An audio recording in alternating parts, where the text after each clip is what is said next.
Les serpents sont l'un des animaux présents dans la plupart des écosystèmes du monde. Mais malgré le fait qu'il existe un grand nombre d'espèces sur la planète, celles que vous allez voir dans cette vidéo ont la caractéristique d'être effrayantes. Des serpents géants cachés dans les jungles, dans certaines grottes d'Afrique, ou aux caractéristiques inquiétantes. Aujourd'hui, nous allons nous aventurer à la découverte d'un certain nombre de serpents que vous connaissez à peine et qui, à la stupéfaction de beaucoup, ont été vus dans la vie réelle et ont donné naissance aux légendes les plus terrifiantes. Numéro 5. Grootslang. Le parc national du Richtersveld est situé au milieu de l'Afrique du Sud, dans une région pleine de buissons et de feuillages bas. Elle est connue pour avoir un certain nombre de labyrinthes, de cavernes inexplorées, mais plus encore pour avoir un serpent géant à l'intérieur. Il est connu sous le nom de Grootslang, dont la traduction en français est Grand Serpent. La légende raconte qu'il s'agit d'un gardien spirituel chargé de tenir les pillards à l'écart du trésor des grottes du Richtersveld. Il mesure environ 16 mètres de long et ses écailles sont d'un noir foncé. Certaines versions disent que la moitié de son corps a la forme d'un éléphant et l'autre moitié d'un serpent, mais d'autres prétendent qu'il s'agit simplement d'un serpent gigantesque. Aujourd'hui, ce serpent est très craint chez les indigènes d'Afrique du Sud. On dit qu'il se déplace dans le réseau des grottes du parc national, car celles-ci ont la réputation d'être assez profondes et qu'il peut aller dans des endroits que l'homme n'a jamais atteints. Numéro 4. Inkanwamba. Dans la province du KwaZulu-Natal, à Howick Falls, en Afrique du Sud, on a trouvé des peintures rupestres qui comportaient la preuve que les tribus de la région craignaient un serpent géant féroce avec une tête de cheval appelé Ikanwamba. Plus intéressant encore, le mythe n'est pas mort avec les aborigènes, mais survit encore aujourd'hui. En 1996, un journal local offrait une récompense assez élevée à quiconque pouvait produire une photo du mystérieux serpent. De nombreux chercheurs en sont venus à la conclusion que l'Inkanwamba est en fait une espèce d'anguille qui a grandi davantage que la normale, mais les habitants locaux sont catégoriques et déclarent que c'est un monstre totalement différent et sauvage. Numéro 3. Le cobra frisé. Le cobra frisé est une mystérieuse espèce de serpent, originaire d'Afrique orientale et centrale. En fait, on sait peu de choses à son sujet, seulement qu'il est extrêmement dangereux et étrange.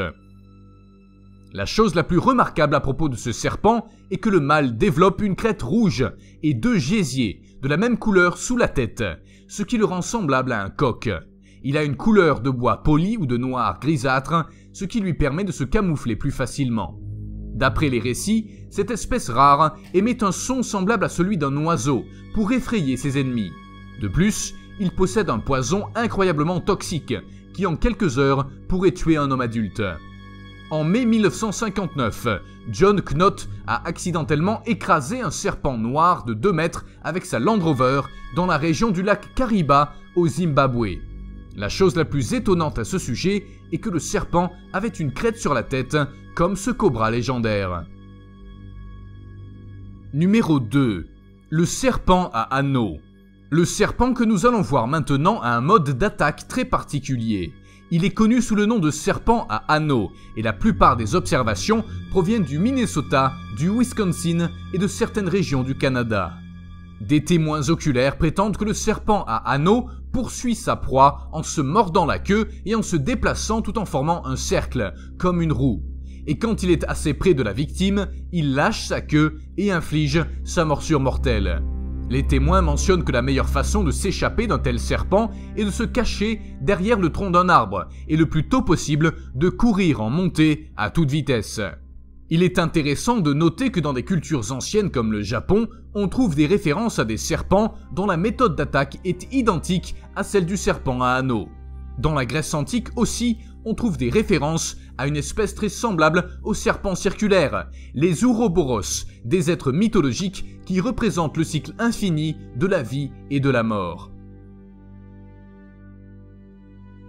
Numéro 1. Le serpent chien. Le matin du 24 mai 1996, Sheila Charles était dans sa voiture pour emmener son fils Shane à l'école en Californie. Ils traversaient une région rurale lorsqu'une étrange créature est venue à leur rencontre. Pour l'éviter, Sheila a perdu le contrôle de la voiture et a fini par rouler dans le fossé et à s'arrêter au-dessus d'une petite falaise. Heureusement, Sheila et son fils Shane ont pu s'en sortir avec seulement quelques égratignures et quelques bleus. Mais lorsqu'on leur a demandé ce qui s'était passé, ils ont répondu ce qui suit. C'était une sorte de chien d'environ 1 mètre de long avec un poil très dense, mais sa tête était comme celle d'un serpent avec les yeux d'un reptile et un cou très fin. De plus, il n'avait pas de queue du tout et ses pattes antérieures étaient longues, tandis que les pattes postérieures étaient assez courtes. Au premier abord, cela peut paraître fou, mais l'histoire a été corroborée quand elle a été confirmée par le conducteur derrière la voiture de Sheila, qui a également vu la créature et a dû manœuvrer pour éviter de la heurter. Zone 0, le Mégaconda. Nous connaissons tous l'anaconda, le serpent originaire des jungles de l'Amazonie. Et malgré ce qu'on voit dans les films d'horreur, ces serpents dépassent rarement 11 mètres de long. Cependant, on croit qu'il existe une variété d'anaconda beaucoup plus grande et plus dangereuse, le Mégaconda. Selon les observations, le Mégaconda atteint facilement 20 mètres de long et une envergure d'1 mètre ou plus. Mais on pense qu'il ne vit pas seulement dans les coins sombres de l'Amazonie, mais aussi dans certaines régions d'Afrique et d'Amérique du Nord. Lorsque les explorateurs européens ont atteint les jungles sud-américaines, ils ont prétendu avoir vu des serpents d'une telle ampleur. De même, en 1948, un groupe de colons brésiliens a capturé un serpent d'une longueur incroyable de 40 mètres. Les indigènes le baptisèrent Mata-Toro à cause des restes d'un taureau à moitié digéré qu'ils auraient trouvé à l'intérieur. Malgré cette mesure incroyable, beaucoup d'experts considèrent ce cas comme vrai. Ils prétendent que dans des conditions idéales, telles que l'absence de prédateurs, une nourriture abondante et un grand espace, un anaconda peut atteindre une taille aussi immense, devenir un mégaconda authentique.